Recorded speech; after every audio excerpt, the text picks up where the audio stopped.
எல்லோரும் நல்லா இருக்கீங்களா? பிளாக் டீ போடுறதுக்கு தண்ணி வச்சு நாட்டு சர்க்கரை போட்டேன். நாட்டு சர்க்கரை கொஞ்சம் கொதிச்சதுக்கப்புறம் கொஞ்சோண்டு ஒரு சிட்டிகை தான் போடணும். டீ தூள் நிறைய போட்டால் ஒரு மாதிரி கசக்கிற மாதிரி ஆகிடும், கலரும் மாறிடும். லைட்டாக டீ தூள் போட்டுக்கோங்க. அதுக்கப்புறம் கொஞ்சம் இறக்கும்போது புதினா போட்டுக்கோங்க. புதினா வாசனை அப்படியே பச்சை ஸ்மெல்லாகவே இருக்கணும். அப்படியே எடுத்துடணும் உடனே, இல்லைன்னா கசந்த மாதிரி ஆகிடும்.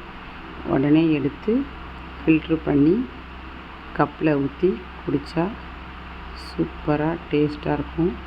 நீங்களும் ட்ரை பண்ணி பாருங்கள். பால் டீயை விட இந்த டீ உடம்புக்கு ரொம்ப நல்லது.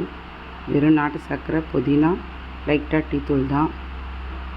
நல்லா இருந்தால் லைக் பண்ணுங்கள், ஷேர் பண்ணுங்கள், சப்ஸ்கிரைப் பண்ணுங்கள். மறக்காமல் நீங்களும் பிளாக் டீ குடிப்பீங்கன்னா கமெண்ட்டில் கமெண்ட் பண்ணுங்கள்.